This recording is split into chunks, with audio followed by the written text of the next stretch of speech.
بسم الله الرحمن الرحيم، والصلاة والسلام على أشرف المرسلين سيدنا محمد النبي الأمي الكريم. أهلا بحضراتكم في لقاء جديد وفيديو جديد من قناة الدكتور الصيدلي يوسف الأنصاري. هتكلم مع حضراتكم هنا عن بعض المعلومات الهامة اللي لازم تعرفها أو تعرفيها لو بتستخدم أورلي أو لسه هتستخدمه. في بعض المعلومات اللي هنشرحها كده بكل بساطة وبكل سهولة، ما ينفعش حد بيستخدم أورلي ما يكونش عارفها، أو بيستخدم الأورليستات أيا كانت الاسم التجاري، أورلي، أورليستات، كل الأدوية اللي بتحتوي على المادة الفعالة أورلي ستات. طبعا سمعونا الصلاة على النبي صلى الله عليه وسلم، وأتمنى اشتراك حضراتكم في القناة، ده يشرفني. وأي سؤال في التعليقات إن شاء الله هجاوب على حضراتكم فيه، ودايما بتكون الإجابة توجيهية. بنجتهد بإذن الله في إن احنا أبلغ حضرتك المعلومة الصحيحة. إن شاء الله تكون القناة والفيديوهات مثمرة بالنسبة لحضرتك. أول حاجة لازم نعرف إن احنا الأورلي ده بداية زي ما انتم شايفين على العلبة بيمنع امتصاص الدهون عن طريق بتعطيل عمل إنزيم معين. الإنزيم ده بيمتص الدهون الخارجية ويدخلها الجسم، فالأورلي بيمنع عمل هذا الإنزيم، فبالتالي ما فيش دهون بيتم امتصاصها زيادة، وبيساعد الجسم على فقد الدهون القديمة أو الدهون اللي هي موجودة في الجسم لما يمشي على نظام معين أو نظام سعرات حرارية معينة، ممارسة الرياضة. تمام. طبعا فهو من أدوية التخسيس اللي هي بتمتص أو بتمنع امتصاص الدهون.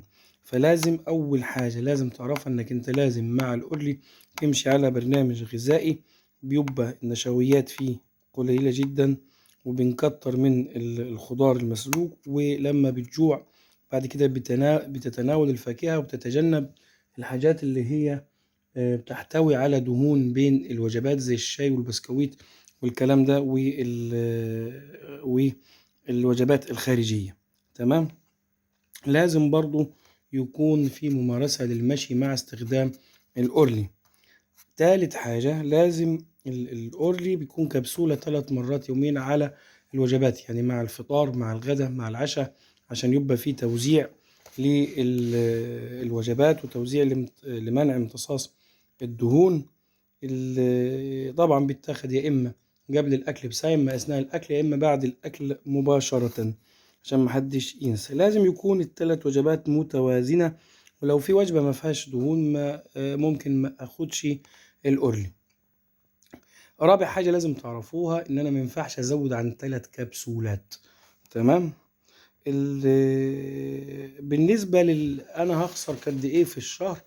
بنخسر من مدة أو بفقد وزن أو بخس كام؟ بخس 15 أو من 10 ل15% من وزن الجسم لو استمر الشخص يتناول الأورلي مدة شهر 3 مرات في اليوم.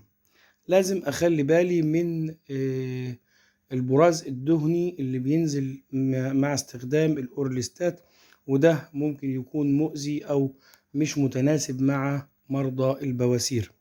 لازم بالنسبة للسيدات تخلي بالها إنه الفيتامينات الدائبة في الدهون طبعا بتتاخد مع الأورلي وبتنزل، فبالتالي أي نقص في الشعر، أي تغير في الجلد والبشرة، لازم آخد مصدر للفيتامينات من بره.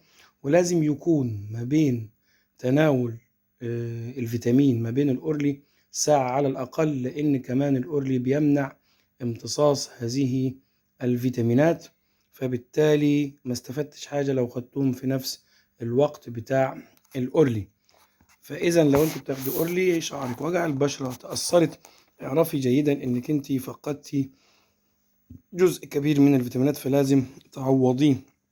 ودي نقطة مهمة جدا لازم ناخدها في الحسبان. لو طبعا المرضى الكلى والسكر دول ما ياخدوش. بالنسبة للحيوان المرضعات طبعا ما ينفعش يستخدموه أيضا إلا بعد استشارة الطبيب. وزي ما قلت لحضراتكم لازم نتجنب الوجبات الصغيرة اللي هي ما بين الوجبات الأكل، مثلا حاجات فيها دهون زي الشاي والبسكويت والكلام ده. دي أهم المعلومات عن الأورلي. ولو في أي سؤال أو أي استفسار أتمنى أنكم تحطوه في التعليقات، وانتظروا فيديوهات طبية مكثفة على قناة الدكتور الصيدلي يوسف الأنصاري بأقسامها المختلفة، سواء في التخسيس، سواء في الأدوية بصفة عامة، سواء في تغذية الأطفال، سواء في قراءة التحاليل.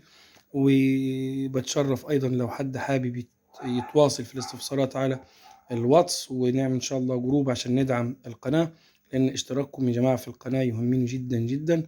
تحياتي لحضراتكم، والسلام عليكم ورحمة الله وبركاته.